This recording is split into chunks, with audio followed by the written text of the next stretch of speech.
Hey, what's up everybody? At the top of this video, that was a quick little video I made using the Insta360 One X. I only used the Insta360 One X in that video, and I've been getting some requests talking about my workflow and how I make the videos that I'm producing with the Insta360 One X. So I decided to make this video to kind of run you guys through step by step in my workflow.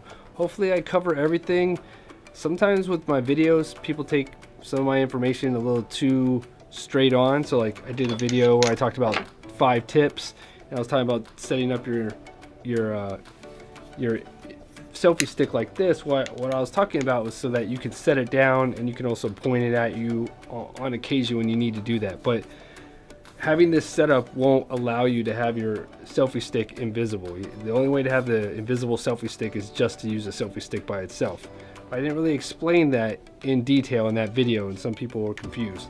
So just consider if there's like certain things that don't make sense, just keep that in mind. I can't cover every little detail. You're just gonna have to use a little common sense.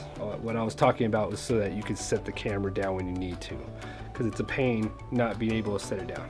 Anyways, okay, so all that said, on to the workflow. In that video, the way I recorded everything, all I did was just walk around. At the very beginning, I'm walking through the entrance. I just walk normal pace, nothing crazy. I don't move the camera and point it anywhere. I just hold it perfectly still in front of me and walk straight. And then later on, when I'm walking between those 2 pillars, same scenario, just walking straight. I don't tilt it up or anything. Later on in the editing, that's when I do all of that. So on the editing side, bring up the app in Insta360, okay? It's gonna ask you to click on camera, and I connect via Wi-Fi to my camera.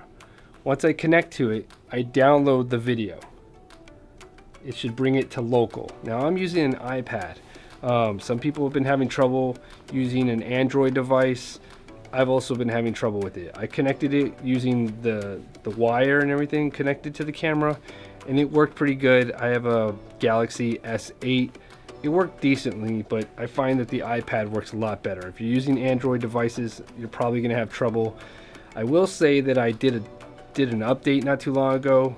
I can't remember what number the update was. I'll see if I can link, put it on the screen or something. But anyway, after that update, it seemed to work a little bit better for me. So keep up with the updates. I will say it also took me about 3 or 4 days just to get that update to actually work finally, because it kept crashing every time I tried to update. So yeah, now that you have it on the iPad, you select what video you want, okay? And what I do is I click down here and I go to 16:9. You got all these different options to edit, okay? Then you've got this little guy, it looks like he's running or something. Click on that. It says viewfinder, I click on that. I punch in just a little bit there. And you pick your shots by just moving your camera around and picking what angles you want.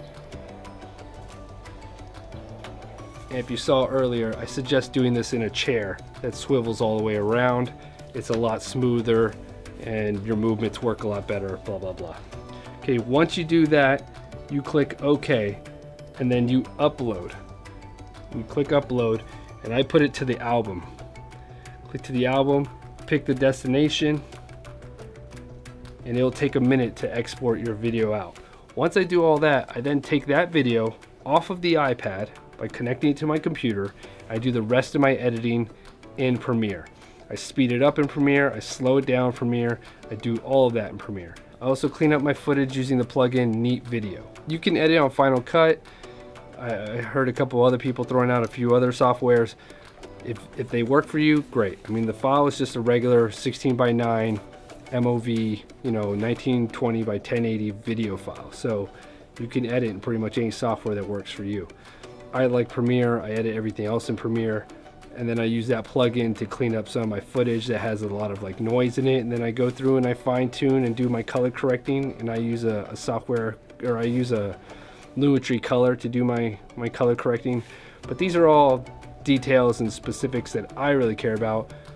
The average person probably doesn't care about this stuff. I know not everybody that's watching this video is a filmmaker. Some people are just, want to capture them riding motorcycles, or they want to capture themselves riding bikes or whatever, and that's all great. So I hope this was helpful for some of you guys out there.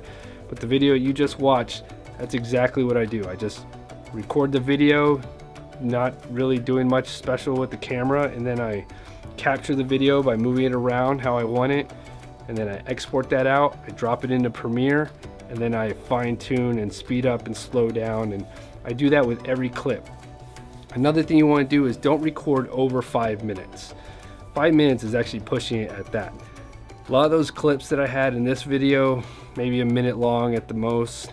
So I suggest trying to stay in that range. If you're going over 5 minutes to like 10, you're more likely to crash your file while you're trying to do export or importing, and stuff just takes longer. It's just a lot of information for the computer and the iPads to really handle and figure out. So try not to record too long of takes, you know. I mean, being that it's a 360 camera, you could literally just walk around for 5 minutes, stop it, and then keep walking for 5 more minutes and hit record again, and it's not like you really gonna have to worry about it not matching up. I mean, it's a 360 camera, you can just connect everything.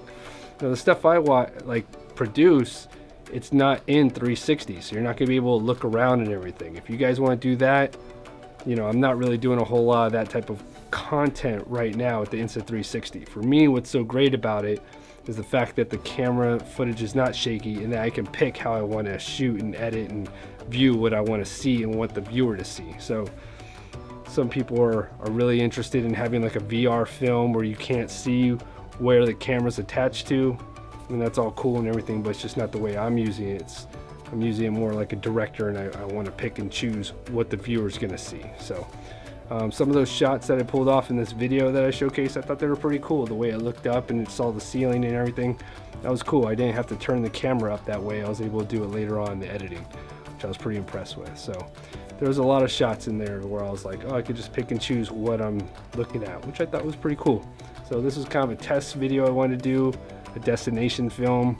Later on, when I'm doing other videos, I'm probably gonna incorporate some of this footage in there along with my regular footage and cut between the two, and hopefully the viewer never even picks up how I did all of that stuff. So alright guys, yeah, that was a step-by-step walking you through my workflow. I hope that was helpful for you guys. If I missed something or just kind of went over something really quickly and didn't explain it in detail, just ask questions below and I'll be happy to answer as many as I can.